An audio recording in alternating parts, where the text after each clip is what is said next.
Hey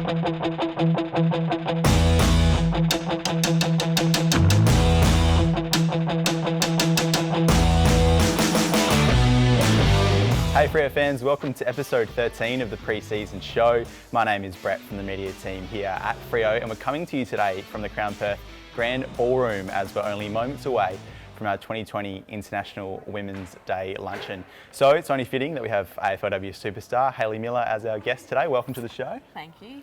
As I just mentioned, we're at Crown Perth for our International Women's Day luncheon. How significant is an event like this for yourself? Yeah, I've actually never been to the International Women's Day luncheon, so it'll be super special for me personally. But I think, as a footy club and as a sort of a community, I think it's really important to recognise the women that go into the club and to the community and the things that they do to keep us running.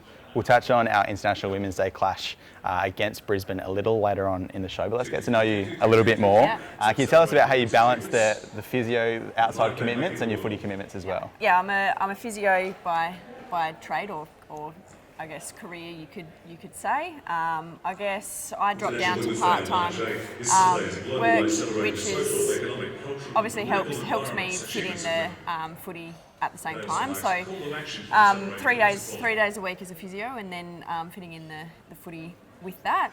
It does get difficult, but as I said, dropping down to part-time has made it a lot easier. Do you find it's advantageous to you as a footy player? Do you tend to self-diagnose a little bit? Yeah, probably. Look, it's got its pros and cons. You do definitely diagnose yourself a little bit and probably overthink some little niggles here and there, but it is also knowing your body and knowing what could be wrong and telling, I guess, other the physios that we've got at the club what needs to be told, and keep some things to myself. I think I'll be all right. And you're a leader on the footy field, but also a leader of a Pilates class. Can you tell us all about that and how that started up?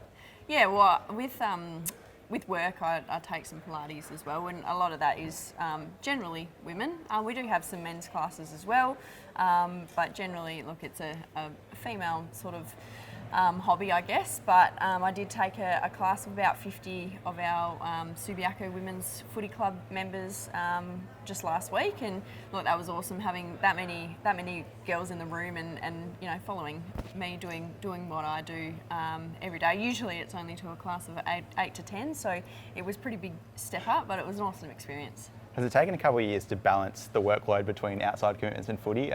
How do you manage that throughout the week?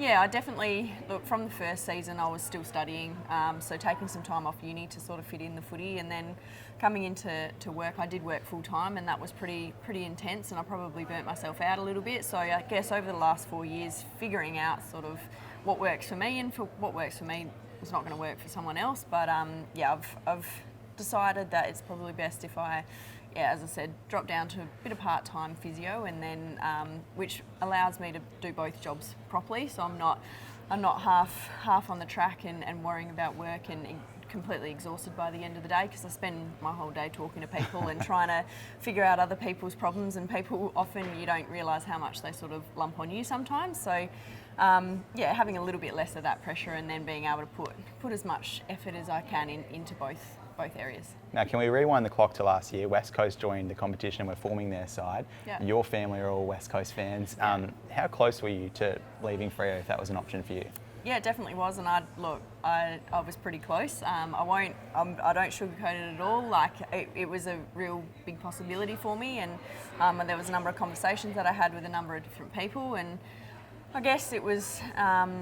It came down to the people around the footy club, both the girls and then that extended family as well, that I sort of thought, what would I be leaving for? Is it just because my family want me to leave, or is it something that I want to do? So I guess I put all of those things together, made my pros and cons list, but ended up I guess finishing at Freo is going to be where I stay. So it was. Look, I'm stoked with my decision. Now, can we rewind even further? You were a first draft picked in 2017. Told that you had to lie to your friends and family about draft day and not be able to watch with them. Can you rewind back to that day? And was that a bit of a crazy time just for you? Yeah, definitely. So obviously being a #1 draft pick, they had to tell me because I had to go over and fly over and be there. So I was told by Michelle Cowan, who was the coach at the time, and she said, look, can you fly over to Melbourne next week? And I'm like, she didn't actually say you're going to be our #1 pick, but obviously that's what it meant. But yeah, I guess I was only allowed to tell my parents, and then yeah, I guess my friends were having a bit of a get together to I guess watch the draft, and I had to kind of tell some lies and say that I had some really important stuff at uni that I absolutely couldn't get out of, and they're trying to tell me, look, this could be like one of the biggest days of your life, and I was like, yeah, but super important stuff going on at uni today. And then when it was on the live stream, so when my face and name sort of flashed up, I think it was pretty exciting for them as well. And before the AFLW competition existed, you played in some representative women's football in Melbourne colours alongside names like Daisy Pearce. What are your memories from those days?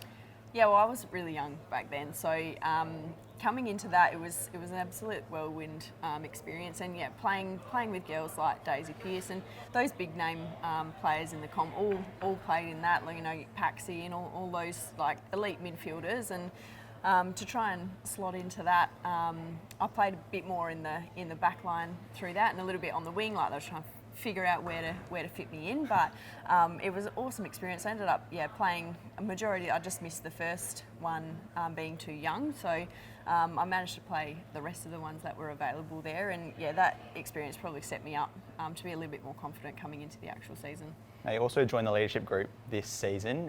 What are those inner leadership group meetings like, and how have you found the extra responsibility so far? Yeah, I think I was a little bit I was hesitant to start with to really put my thoughts forward, but it's a little bit easier when you sort of, you don't have that title, and you sort of can bounce off them, and then they go away and take it to the coach or to whoever. But being in those meetings, there's a lot that goes into trying to keep the group happy, and it's not just on the field, it's off the field as well. But I guess a lot of it is sort of reflecting on ourselves as leaders on the field. That's obviously what we're there for, is to help the girls perform at their best. So a lot of those meetings are about what can you do better, what did you do well. It's an awesome experience, and one that I'm really truly excited to be a part of. Each week we check in with the Freo fans on social media to ask the questions that they want the answers to. Hayley, your first question comes in. They want to know, who is your football idol? Now, so I really struggled with this question because I didn't really have one growing up. I didn't play footy when I was growing up. Okay. I watched a lot of footy, watched the Eagles play a bit, and I think when that midfield of Ben Cousins, Daniel Kerr and Chris Judd running around together, it was so amazing to watch. So I guess that's kind of where it first started, in watching how good they were. And I guess now I think back, I'm like, I'd love to be a part of a midfield that sort of can do the things that they used to do. So I guess that's kind of in the back of my mind sometimes with me and Turbo and KJ and Jazz. I'm like, let's build something really special in here, and we're working towards that this year. This next question asks, what is your favourite hobby away from footy? We've heard about the physio side. Yeah. The favourite way to unwind or relax? Yeah, I love coffee. So any time that I can just head down, we've got a local little coffee van down near the beach near my house. So I'll walk down there, grab a coffee, and head down the beach, just go and watch the waves for a little bit. I love doing that. This next fan has split their question into two. The first one, aside from the draftees, most improved in 2020. Most improved. Ooh, that's tough, because I think a lot of the girls have improved. The whole team as a whole has improved. So, but I think someone like Jazz Stewart, having not played at all last year, the way that she went away and worked on the things that she was told that she needed to work on, to be able to actually take that next step, and then first of all get a game in that first round this season, and then to sort of build into it the way that she has. She's kicked more goals than I have in 4 years in her first. So she's really dynamic around the footy, and that left foot is amazing to watch. And we're only 4 games into the season, but which new recruit has really stood out for you? Who should we be looking for in years to come? Yeah, well, that's really hard too, because I love all of them, honestly. Well, I think, Driscoll Emma O'Driscoll she's only played last week, and I think the glimpses that we saw of her last week, not just those two sort of game controlling, I wouldn't say game saving, but game controlling marks that she took in the back line when there was 15 seconds to go and she just had to sort of mark them and settle the game down. I think for a young kid to be able to do that and do it the way that she did, it was amazing. I'd be stressing out if the ball's coming down to me and I have to mark it to basically save the game. But there was other times in the game that she really just took it on and played with a bit of confidence, and I really like that in a new player. They were awesome marks for sure. This last question, this fan wants to know about nicknames. He said he's obviously aware of Juddy and Turbo, and we hear the Raging Bull for Emma O'Driscoll, who we just talked about. I know the girls call you Miller. Is there another nickname that you go by as well? No, I don't have any other ones. So if anyone's got any suggestions, I'm open to suggestions. There's been a few like Dash and stuff like that to do with Must Be, but none have really stuck yet. So we'll stick with Miller for now. Miller, I've got to know you quite a lot over the last couple of months when we record each week our Kicking Back podcast. Favourite time of the week. Definitely. We have a lot of fun doing it. I'd like to know, working with Sarah Garstone, what's it like working with Sez? Oh, I wouldn't say it's frustrating, but sometimes I just it's a facepalm moment. I think the first couple of episodes, I obviously read out the first opening lines, and I had to do it 3 or 4 times that first time. If you remember that, and I'm just like, I would nail it the first time, but every time I have to do it, I put myself under pressure to keep doing it well. So, no, she's yet to ask very many questions. I'm waiting for her to inject herself a little bit more, but we'll get there. I'm sure she'll get there. Definitely, I hope so as well. Yeah, me too. We do have a lot of fun doing it. Have you had a favourite guest so far? We just had Trent Cooper on in the previous week. Yeah. Who's stood out for you across the time? Yeah, look, I can't go past Laura Pugh. And look, that's the best thing that Sez has done this whole time that we've been doing it. And I'll give her the #1 spot on the coolest thing that's happened on the podcast was, she brought out the recorder, and you would have seen on our social media. If you haven't, go and have a look at it. It's hilarious. But Laura Pugh was showing us her skills or lack thereof on the recorder, and it was great value. Our International Women's Day luncheon, as we said, only moments away. This Sunday, Brisbane Lions at Freo Oval. It's our International Women's Day theme. They're top of Conference A, we're top of Conference B. It's top of the table clash. What are you looking forward to the most, Hayley?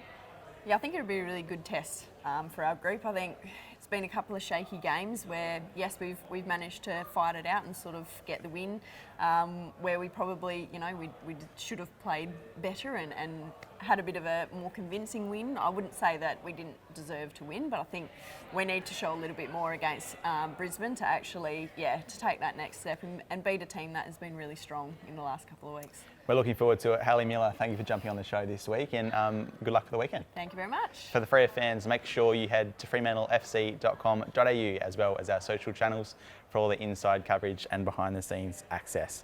Thanks for watching. See you next week.